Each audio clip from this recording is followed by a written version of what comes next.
Obviamente, a interferência do Jair Bolsonaro na Polícia Federal gerou uma série de desconfiança sobre os procedimentos adotados, principalmente pela cúpula da Polícia Federal. Quem acompanha esse programa sabe que eu falava desde o começo, e antes até desse programa estrear aqui na Band News FM, que não se toma uma corporação inteira da noite para o dia. Você toma a cúpula quando você é um político patrimonialista que confunde não, você simplesmente não tem nenhum interesse em distinguir o que é público e o que é privado.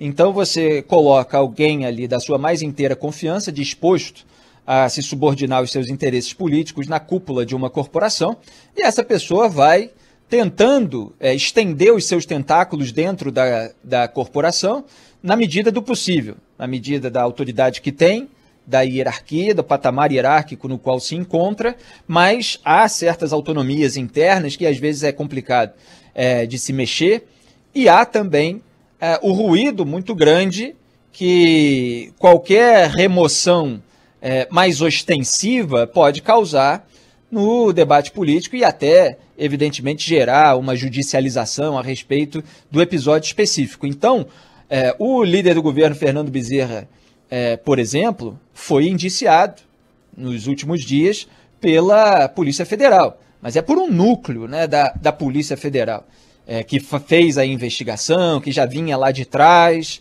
Isso eles não conseguiram frear, porque já estava num estágio muito avançado. Então veio o indiciamento, e aí isso é usado, claro, quando a PF tem de dar uma nota genérica para dizer que a sua atuação é técnica, independentemente das circunstâncias, etc.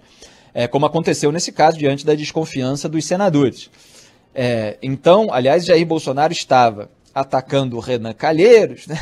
Falando sobre o histórico do Renan, de acusação, de desvios, etc. Renan, que é relator da CPI da Covid, ao mesmo tempo em que a base governista na CPI da Covid tem lá o Fernando Bezerra indiciado por recebimento de propina. Então é um tentando se limpar na sujeira do outro. A sujeira de cada um não exime o outro de responder pela sua própria sujeira. Isso vale para todo mundo na política, inclusive para o Jair Bolsonaro. Então, voltando aqui à desconfiança em relação a uma colaboração da Polícia Federal por parte da CPI, ela é legítima, ela é óbvia, coerente com os acontecimentos que a gente viu ao longo dos últimos meses. Aliás, desde o segundo semestre de 2019, quando Jair Bolsonaro quis, pela primeira vez, quando Sérgio Moro ainda era ministro da Justiça e Segurança Pública, trocar o comando da Polícia Federal, porque queria trocar o superintendente da PF no Rio, onde 2 semanas antes havia avançado o inquérito eleitoral sobre o Flávio Bolsonaro. Tem todas as reportagens, todos os meus artigos a respeito disso. Então, naquela época, o Sérgio Moro e o Maurício Valeixo, que ocupava a direção-geral da PF, frearam aquele ímpeto do Jair Bolsonaro, ele ficou com medo de um maior desgaste. Depois a investigação avançou. A investigação sobre o Flávio tem 2 frentes. Uma é a que gerou a denúncia contra ele e outra é essa, de cunho eleitoral. A que avançou na superintendência da PF no Rio era de cunho eleitoral. E aí Jair Bolsonaro ficou terrivelmente irritado, porque ninguém avisou a ele, ele queria saber tudo antes, como ele disse lá na reunião dele, tem o meu sistema particular de informações, mas eu quero ser avisado. Ele queria a informação, sempre, por parte de órgãos que são órgãos de Estado. São forças de segurança, elas não estão ali para prestar conta para o presidente da República a respeito de investigação em andamento. O presidente não tem nada que ficar sabendo disso tudo. Mas ele quer saber, porque sabe o telhado de vidro da própria família, né? Então, seguraram naquela época, a investigação avançou, ele não conseguiu frear os seus ímpetos, queria o controle, e acabou trocando, colocando Alexandre Ramagem, amigo da família, que esteve lá na casa da família entre a eleição de 2018 e a posse, porque o candidato eleito ele tem direito ali a uma segurança por parte da Polícia Federal, ficou muito íntimo, já tinha ali uma relação crescente, portanto, com a família Bolsonaro, aparecia em foto com o Carlos Bolsonaro em Réveillon.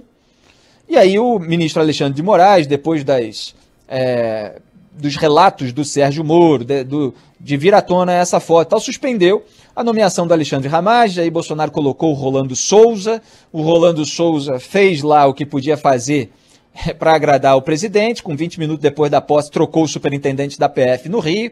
Pois é, tem muita gente, né, bolsonarista e tal, que não acompanha todos esses casos, todos esses episódios, que eu sei aqui citar de cabeça, em ordem cronológica, porque eu acompanhei em todas as suas minúcias. Tem gente que ouve aí os programas governistas que não falam a respeito de nada, né? Então, assim, quando ele liga num programa sobre a realidade, sobre a informação, ele toma um choque, assim, porque ele nem sabe que essas coisas acontecem. Mas acontecem.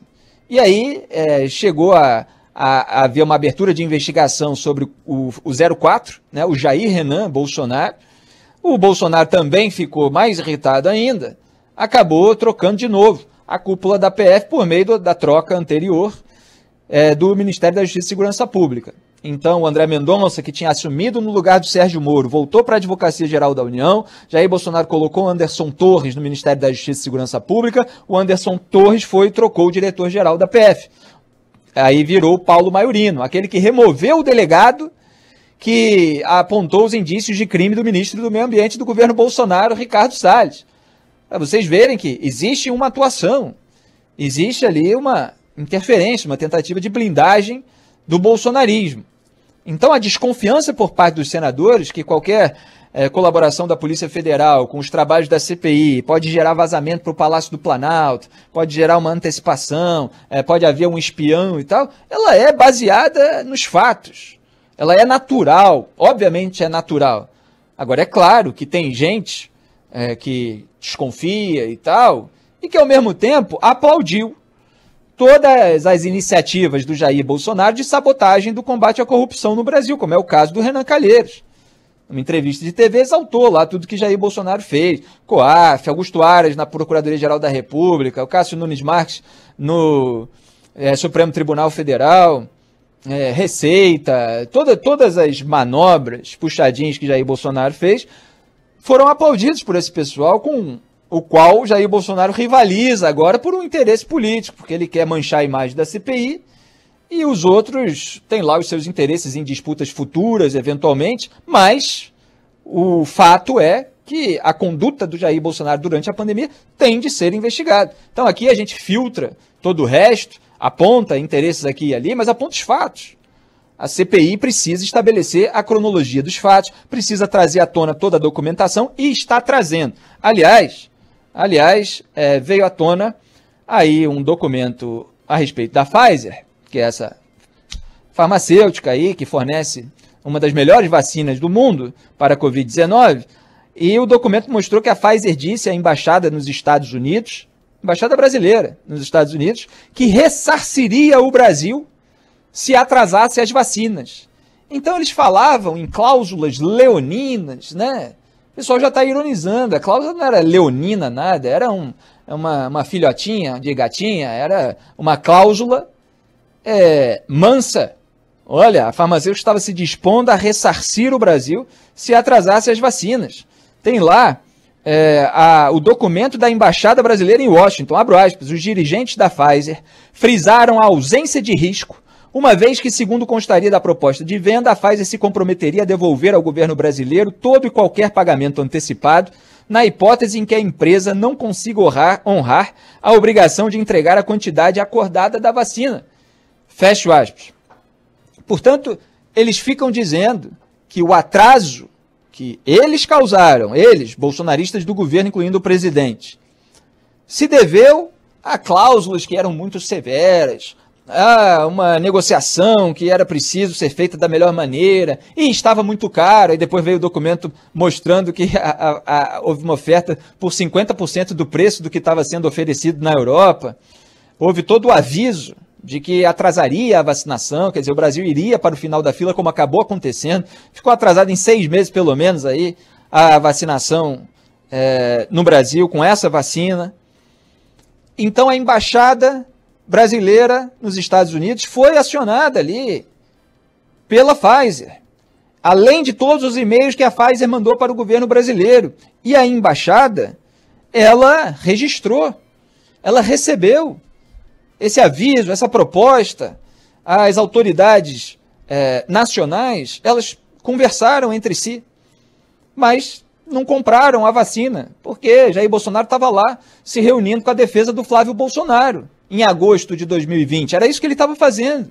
Estava na reunião junto com o general Heleno, do GSI, junto com o Alexandre Ramagem, que é diretor da ABIN. Ele tentou colocar na PF, mas é diretor lá da Agência Brasileira de Inteligência. Essa era a preocupação dele, a impunidade da família. Não era preservar a vida dos brasileiros. Então é essa cronologia que precisa ser devidamente estabelecida, não só para fins de responsabilização e punição dos envolvidos, porque muita gente pergunta, a CPI vai dar em alguma coisa e tal, mas também para que a história fique devidamente registrada. E isso é importante, com toda a documentação. Eles odeiam a CPI, porque a CPI furou a bolha bolsonarista. Ela é um fato em si, e que gera muita exposição sobre a competência do governo em disseminar o vírus, porque essa foi a estratégia da imunidade de rebanho adotada pelo Jair Bolsonaro. Então isso é uma competência dele, espalhar o vírus da Covid-19 pelo Brasil, porque ele apostou nisso e deixou lá os capachos, às vezes confessos, né, como o general Eduardo Pazuello, um manda, outro obedece, enrolando na negociação com a Pfizer, para ele ver o que ia acontecer. Peraí, que eu estou seguindo aqui a minha estratégia. Eu estou seguindo aqui a estratégia, isso é Jair Bolsonaro, da hidroxicloroquina. Peraí, vamos ver se isso aí vai baixar e tal, né? No máximo vão morrer 800 pessoas, era isso que ele falava. Então ele não quis estabelecer com urgência o acordo com a Pfizer. Não quis fazer aquilo que outros governantes de outros países, inclusive no campo da direita, que ele finge representar no Brasil, mas só mancha esse campo, principalmente o liberalismo e o conservadorismo, que ele não representa, ele é muitas vezes o oposto dessa tradição de pensamento, liberalismo, que começou com Adam Smith, citei aqui outro dia, escreveu o livro Teoria dos Sentimentos Morais, depois A Riqueza das Nações, e tem muita gente que posa de liberal aí, que esquece a questão moral, da moralidade pública, que vem junto com o liberalismo. Sem moralidade pública, não tem liberalismo econômico, porque o político quer lá ficar agarrado na teta dele, na mamata. E é isso que a gente está vendo, toma lá da cá com o Centrão, etc. E cadê a redução da máquina pública, a maior eficiência do Estado brasileiro? Enquanto tiver gente lá que não está nem um pouco interessada em oferecer serviços melhores para a sociedade, mas está mais interessada em manter a sua boquinha, eventualmente em desviar dinheiro, eventualmente em usar o cargo que tem numa estatal, numa autarquia, num órgão federal para distribuir benesse em época de campanha para conseguir restabelecer o mandato. Enquanto tiver isso, sem força-tarefa que eles sabotam, de combate à corrupção, fica muito difícil você ter as reformas estruturais necessárias para o Brasil ter melhores serviços e um ambiente de negócio, uma economia mais pujante.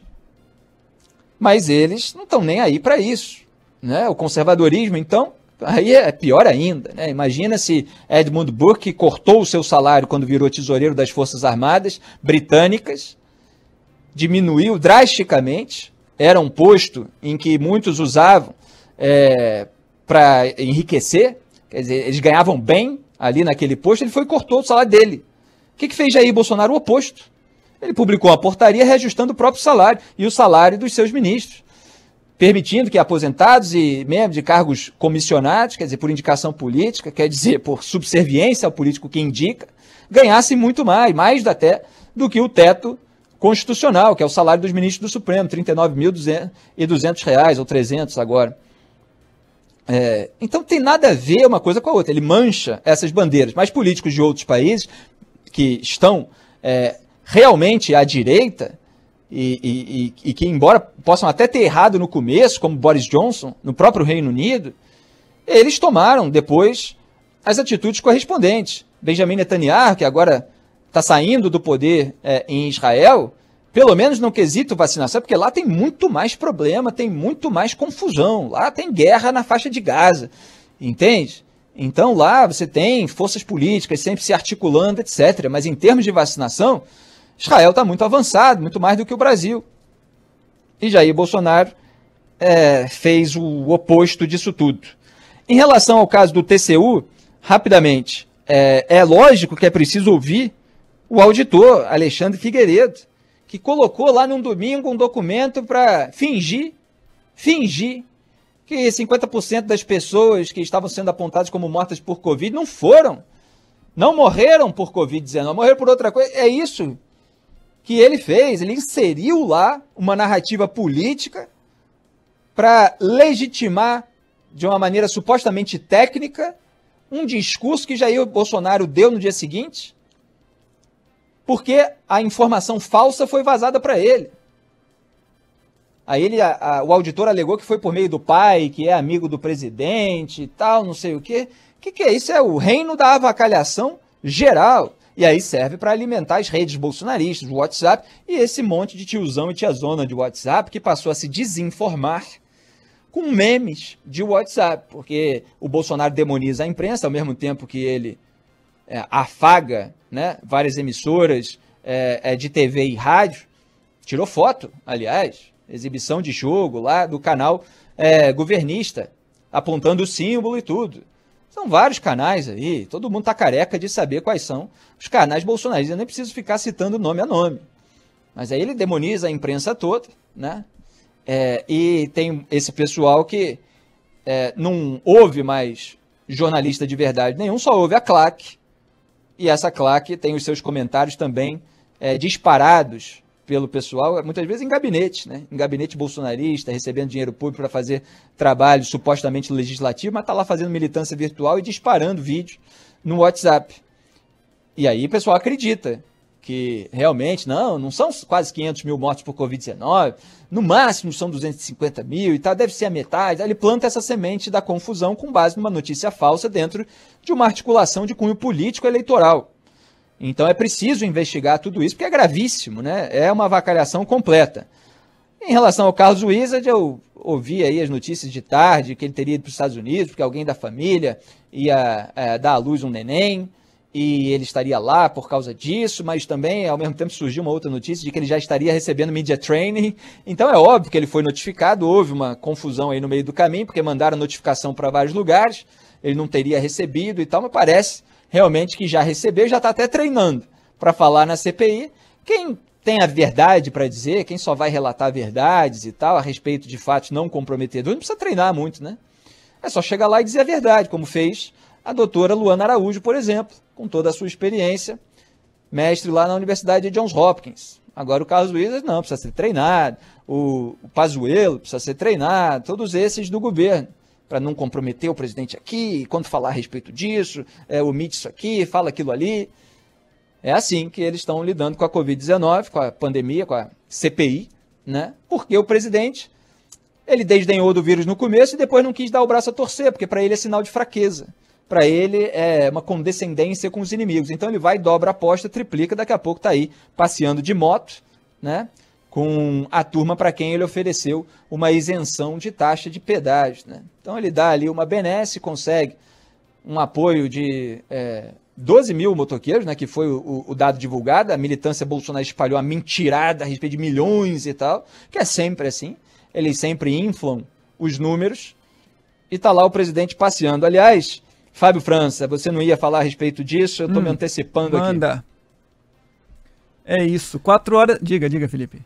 Não, pensei que você ia falar da notícia sobre a motociata, mas a gente pode deixar para depois da janela, fica à vontade. Quer falar agora? Não, dá tempo. Quer falar agora? Não, rapidamente a respeito da motociata, porque é um negócio tão bizarro, né? Retornando então, Bolsonaro ofereceu aí taxa de isenção de pedágio nas rodovias para os motoqueiros, né? Eu falei aqui, antes mesmo de sair a notícia, que é o óbvio. Se ele está oferecendo a taxa de isenção para determinadas pessoas que transitam nessas rodovias, quem vai pagar por isso são os outros motoristas. Então você que está me ouvindo, que é motorista de carro, motorista de caminhão, é você que vai pagar para que o motoqueiro não pague e fique lá apoiando Jair Bolsonaro. Depois ele vê se vai fazer alguma coisa para outras categorias e tal, mas é isso. Isenção sendo distribuída, alguém no final paga a conta e obviamente não é o presidente. Não é a família dele. E é assim que ele sabe lidar. Ele distribui aí uma isenção que é paga por outras pessoas, né? No fundo, a conta, as próprias concessionárias já disseram que a tendência é essa. E aí ele reúne lá todo um pessoal para passear com ele de moto, né? Muita gente fala que o Bolsonaro é o tio do pavê, né? Aquele cara que chega no almoço da família e pergunta, é pavê ou para comer, né? Aquelas piadas assim desse nível. E eu estava pensando que ele talvez seja competente para isso, né? Porque muitas vezes a gente vê esse pessoal bolsonarista e não vê muita formação acadêmica, talento, capacidade, desprendimento, independência, para ter aquela consciência de que se você perder o mandato, você vai trabalhar na iniciativa privada em algum lugar, então você não precisa ser servo de alguém, subserviente, capaz, não precisa dizer, gravar vídeo, um manda, outro obedece e tal. Então existe muito isso, né? Esse medo pela incapacidade. Mas talvez o Bolsonaro tenha encontrado aí algo que ele saiba fazer, que é organizar passeio de moto, né? Acho que todo mundo talvez já tenha tido a experiência de ver um monitor, um recreador, um GO trabalhando em algum lugar de férias, de veraneio, mesmo que não estivesse hospedado no hotel. Talvez o Bolsonaro possa fazer isso, aquele tiozão, né? Que organiza a caminhada das 4 da tarde. Ah, vamos e tal. Ele fica falando ali com os óticos, com o pessoal. Vamos lá, dar um passeio de moto e tal. Aí ele dá aquele passeio e faz com a moto sem a placa, né? Como fez nesse domingo. O pessoal estava apontando aí que teria cometido o crime, sem máscara no meio de uma pandemia e tal. Mas esse é o lado bolsonarista, de você enfrentar as regras estabelecidas e tal. Ele acha tudo isso muito bonito, né? Então, é um fora da lei, nesse sentido, em relação a esses casos que já foram apontados pela imprensa. Fazendo campanha antecipada, esse é o ponto, né? É uma campanha eleitoral. Ele não está realizando nada, né? Como presidente da República, o que adianta fazer passeio de moto? Ele é presidente da República, mas ele está lá fazendo passeio de tiozão. E ele está fazendo campanha antecipada eleitoral com verbas federais e estaduais, porque o Estado tem que gastar dinheiro para mobilizar toda a estrutura para ele fazer esse tipo de passeio. Então é o patrimonialismo em estado puro, e diante de uma crise sanitária que ele ajudou a agravar, é também aquele lado perverso que tem aparecido muito durante a pandemia.